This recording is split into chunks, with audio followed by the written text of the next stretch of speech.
As the New York Jets descend upon the 2025 NFL Draft, the 3-year anniversary of an iconic first round is quickly approaching.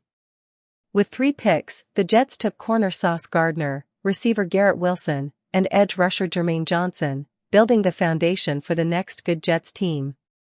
For so many, it seems like that team may never come, but head coach Aaron Glenn and general manager Darren Moogie will be tasked with rebuilding from the rubble of a disastrous 2024 campaign, amplifying its stars and replenishing the middle of the roster with talent that fits their collective vision. That process started by releasing Aaron Rodgers, the first sign that Glenn and Moogie will make New York football different, no matter the results. Depending on how quickly they envision the rebuild taking place, that could render those aforementioned stars, now eligible for extensions, expendable.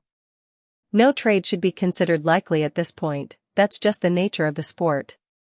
The new administration touted winning as an immediate priority, and while actions speak louder than words from upper management, it's clear offloading a star doesn't bring them closer to that goal.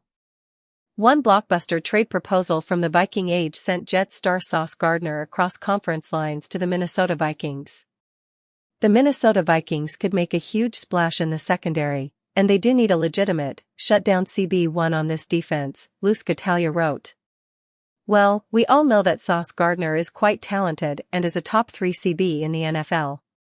Gardner was drafted by former Jets GM Joe Douglas, who is obviously not with the team anymore.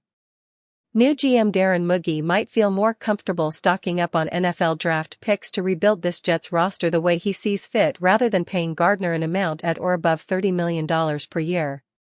New York might not be in a position to be throwing a ton of money at a CB, as they have QB questions and some questions remaining along the offensive line that need answered.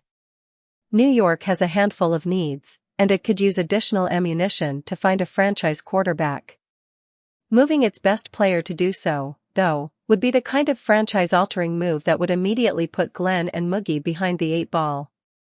Gardner is coming off the worst season of his career, albeit a strong one for most starting corners. He's still in line to make 9 figures and he has repeatedly expressed his desire to be a cornerstone for the Jets.